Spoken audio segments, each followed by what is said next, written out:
Fab Friday, everybody. It's your girl, the NFL Chick. And before I get started with Friday's Fab 4 picks, I just want to give a quick shout out to my gridiron gals. All my gridiron gals out there, all the girls that love football. Also want to give a quick shout out to the men that love short hair with big earrings. All right, everybody. Now, look, before I get into my Fab 4 picks, we have to discuss this.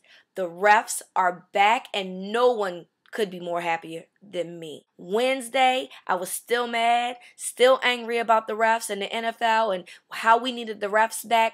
And by Thursday morning, I got the word that the refs will be back and they were going to be in Baltimore for the Thursday night football game. So I went from being angry to simply pop locking after the news.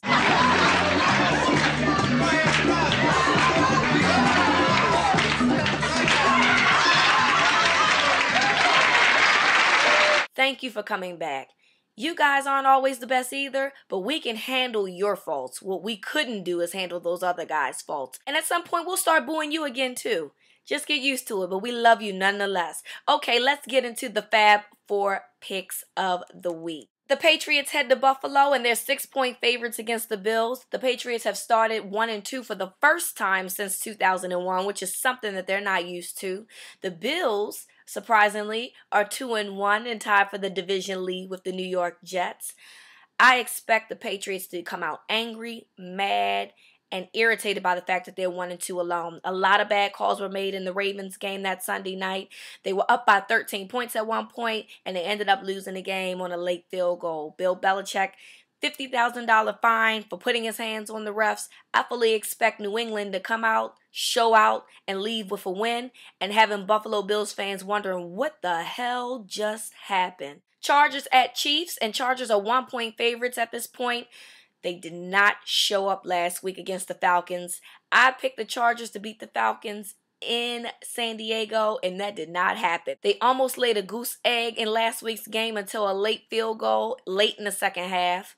I love my Phillip Rivers, but something just did not look right. The Kansas City Chiefs, however, came in New Orleans, and they beat them in overtime in a great game that they were down by a lot of points. Jamal Charles had a great game. I don't think we have to question whether his knee is good anymore because he showed out last week. In order for me to save face, because I picked the Kansas City Chiefs to win the AFC West for the 2012 season, I'm picking the Kansas City Chiefs to win at home. I still love you, Phillip Rivers, but you got to get it together. I don't know what's going on. You still have my heart, but you got to do better. Giants at Eagles, and the Eagles are 1-point favorites. This game really concerns me. If you're a Mike Vick fan, if you're an Eagles fan, I'd be concerned. Michael Vick is going against that Giants defense and that defensive line that swarms to the quarterback. We got to pray for Michael Vick, y'all, because if Vick has a game like he did last week against Arizona, it's going to be a lot of slow singing, the flower bringing. We hope you're going to be all right on Sunday, because I expect JPP and that defensive line to be at you all day and go at you like a rag doll. I am picking the Giants to win this game. They looked absolutely impressive against the Panthers last week. And last but not least, Chicago Bears at the Dallas Cowboys. And the Cowboys are 4-point favorites. I want to pick the Cowboys to win. My heart tells me to pick the Cowboys to win at home. Makes sense, right? Can't do it.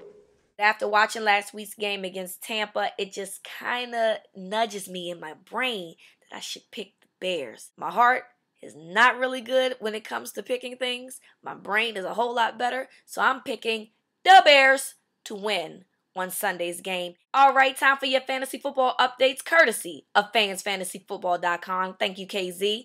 Let's start with duds to become a stud this week. Now, last week, they might not have done very well for your team, but this week, if you have them, it's probably a good idea to give them a start. Matt Castle, Kansas City Chiefs. Pierre Thomas of the Saints. Randall Cobb of the Packers, and the Tampa Bay defense. The stud last week that might become a dud this week for your team. Christian Ponder of the Vikings, Sean Green, Nate Washington of the Titans, and the Atlanta Falcon defense. Last but not least, trade bait, guys that you may get some value for, or you may not, just because right now they're not doing anything for your team. Jake Locker and Chris Johnson of the Tennessee Titans. And if I were you, buy low if you can for Chris Johnson, because right now he is not an asset to your team. Rob Gronkowski, because he simply won't have the same season that he did for 2011. And finally, Danny Amendola. That is it, everybody. Have a great weekend. Enjoy some football with the real refs, the one that we love to know and boo. We're going to keep booing, but we love you guys deep down inside. Have a great weekend.